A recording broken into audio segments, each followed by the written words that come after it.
Okay, we welcome Coach Stein, and he has a couple opening remarks for us.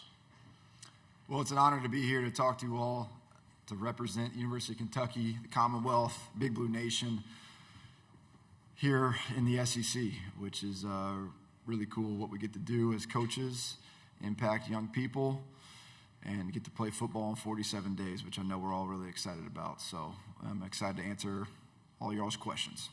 We'll start on the aisle, second row. Hi, Coach. AP Stedham from AP As We See It.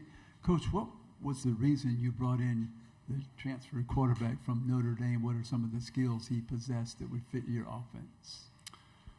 Well, I mean, one reason we brought him in is because when I got the job, I think there was one kid left on the roster, so I think we would all be a little screwed if we just had one quarterback. But, no, I mean, I think Kenny, when you turn on the tape, he's super accurate, he's mobile, he's competitive. He's got natural leadership abilities. He's poised. He's been trained, I believe, really well by the coaching staff at Notre Dame. And so was really excited to add him to our roster and to really give him the reins to our offense. Left side, second row, then pass it forward. Leo Haggerty, Ampto Sports Draft Nation here in Tampa. Coach, what's the one or two players on each side of the ball that have to really have good seasons for Kentucky to be successful this year? You know, I mean, I think it takes all of us. I really do. And I know that's cliche coach talk, but, man, this is the ultimate team sport. If all 11 aren't doing the job, then you got no chance. So I'm excited about the additions that we brought in. You know, it's a super, super competitive league. You play 9 games. You better be on your P's and Q's every single week. Better be able to handle adversity. And so that's what we're doing right now. We're about 20-something days or less out from fall camp, where we will continue to grow and improve as a team. Front row on the left. Chessa Boucher with NBC 33 in Baton Rouge. Coach, in the main room you talked about how your coaching staff, the coaches you brought in, you wanted these guys to trust them. You brought in Joe Sloan, former OC at LSU. What's your relationship like with Joe, and what have you seen from him so far? It's great. I think we possess a lot of the same qualities. I mean, he's almost like a brother to me now, you know.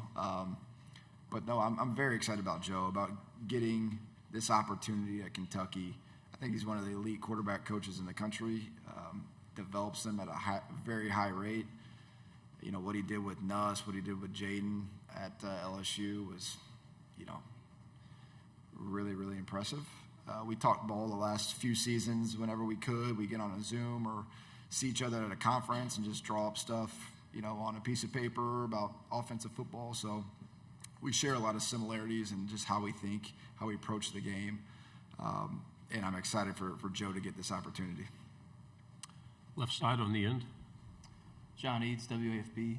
Piggybacking off that a little bit, considering you're an offensive-minded coach, what is that sharing of responsibilities, if that makes sense, between you and Joe Sloan? Like, what will he be doing to contribute in terms of game planning and stuff like that? Well, my goal now isn't to be the best play caller in the country and all that. It really isn't my job, and my goal is to be the best head coach in the country. So, you know, Joe's having the play calling ability on Saturdays. We'll build the game plan up together. But I have to be involved in all facets of our program. There's just too much going on to only worry about the offense. You know, I think the last guy to win a national championship calling plays was Jimbo in 2013 or whenever that was. So I try to have a holistic approach to our program, trust my guys that I hired that are high IQ, high character people that know what it takes to win at this level, in this league specifically. I obviously will have my hand in the offense and making sure that it is running the way that I want it to, but there's also about freedom of thought. You know, the best staffs I've been on, it wasn't just me.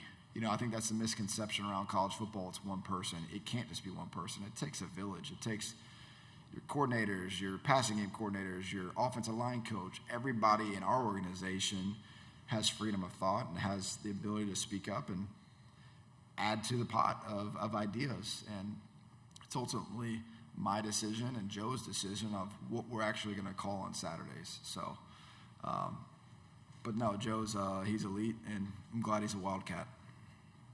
Third row on the aisle. Tyler Shaw with KBTX and Bryan College Station. I want to ask about your other coordinator, Jay Bateman. What did you see from him and kind of what he did at Texas A&M that made you think he is the right fit to be the defense coordinator at Kentucky? Well, I love how attacking he is on defense, and what they were able to do at A&M the past few years is very impressive. They had a great roster, but they had really good scheme as well. So Jay is the ultimate relationship person. Our players already will run through a brick wall for this man. He pours into these kids' lives and invests in them much more than just on the field. I think he's just got a great feel for calling it as well. And it was important for me to give him the tools necessary, and really the people necessary for him to go out there and be his very best. You know, we interviewed a lot of people for that job, but I felt like Jay embodied who I am as a coach. You know, he's got a great wife, great 2 kids. Like, he fit me in what I want to do at Kentucky. And so I gave him people around him that know him or have played for him or been in his system. And when he's had that, he's been one of the best in the country. So another guy that's very familiar with the league, you know, being at A&M, being at Florida. So that's beneficial, too, for me coming from the Big Ten. Stay on the aisle in 4th row. Travis Tyndall, ESPN Austin. Congratulations on the hire, Coach. And talk about your 7 years in the state of Texas, from UT to Lake Travis to UTSA, and everything that entailed to get you to where you're back home and where you want to be. It was my first move away from home. You know, I'm born and raised in Louisville, Kentucky, went to U of L. Honestly, like, if you're from Louisville, you kind of like go away and then you come right back to Louisville and live and raise a family. You never leave, you know. So I left, and it was even though I was going with Coach Strong and I knew a lot of people on the staff, it was my first big move away from home at 24 years old. Thankfully, my girlfriend at the time, now wife Darby, ended up joining me down there, but I had a great time, you know. Austin, Texas, in the prime of my life, is a pretty cool spot to live for sure. And got married while we were in Austin, got engaged at the Four Seasons downtown, proposed there, you know. So my son was born in San Antonio. He only lived there for about 6 weeks, but it was really cool living in Texas, really cool. You never know. You obviously, as a Kentucky kid, you hear about Texas and everything's bigger in Texas, and it definitely lived up to that, you know. The highways, the city life, the people, the high school football.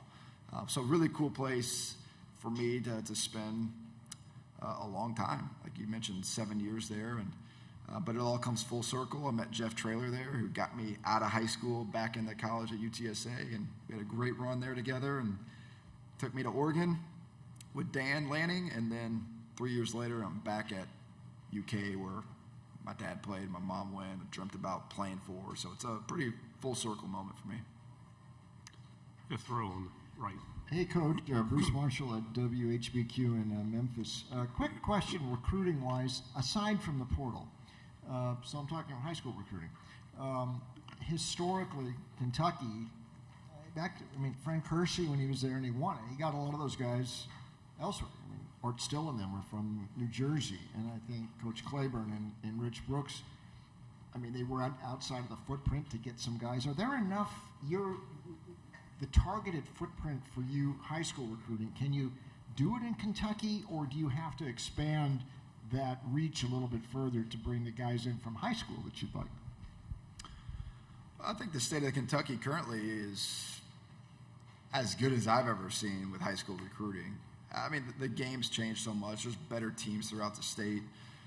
I don't know how many Division I players there are in this class, but, we got 4 or 5 of them committed to us right now from Kentucky. So, there's probably 15 kids in the state this year, and there's another crew next year. So I believe the state of Kentucky is definitely picking up in terms of high school talent and just players in general. But, we'll go anywhere for a player. If they're in Alaska or freaking Maine or whatever, they love UK and they're good enough to play in the SEC for us, we'll go get them. So, we obviously like to focus on the 6-hour radius around Lexington, Cincinnati, Nashville, Charlotte, Chicago, Indianapolis, Atlanta. Kind of start in these home bases and then spread out based on who really wants to come to Kentucky, which a lot of kids do. You know, I think we have a great brand. It's very powerful. Big Blue Nation's real. They love the offense and defense that we run, and they want to be a part of something really cool. Second row in the aisle. Coach, Jacob Worthing, KRUI. You touched on trusting the process in the main ballroom. Following that, what mental concept do you want your quarterbacks to be taught first before worrying about mechanics? Yeah, I mean, offensive football it's interesting because you almost like teach the plays first and then teach the skills after, because in order to go out there and run a play, you actually have to know where to go. It's a funny little dynamic offensively.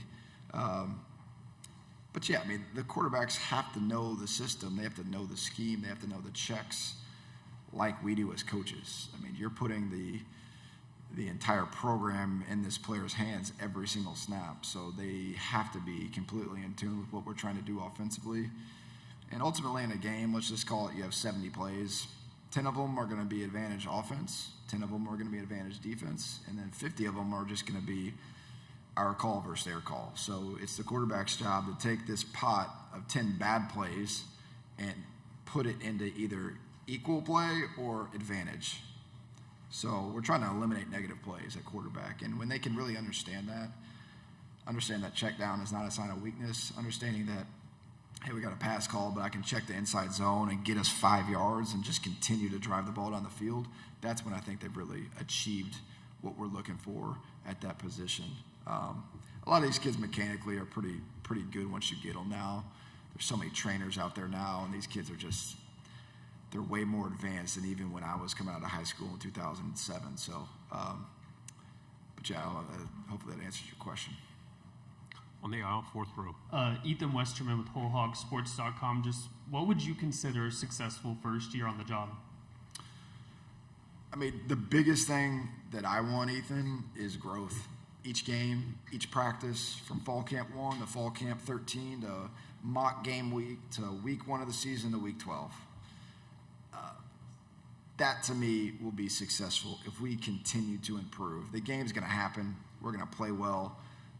There's going to be moments of, man, that was not a good play, but how we respond and how we grow from that each week, to me, that's going to be the ultimate sign of success for this year. We have time for one more question. We'll go here in the back. Chessa Boucher with NBC 33 in Baton Rouge again. Yeah, Aren't you right there? I like to move around. I get Okay. bored. All right. So, obviously, first-year head coach, the 9-game SEC slate. Obviously, you don't have a choice, but your thoughts and takeaways on how to navigate that, especially with how tough this conference is. Well, there's still going to be a kickoff time. They're going to put the ball down, and we're going to play the game. So, I mean, I don't control any of that. It's what you sign up for, you know. So it's not changing this year, and probably not going to change in the future. And I'm sure it's going to continue to go up. But I just worry what I can worry about. That's making sure my kids show up on time and come to the team meeting prepared with a notebook and pencil ready to go and take the field with urgency, taped and braced, and then go cut it loose. Coach, thank you very much. Welcome and good luck this Thanks. Go Cats.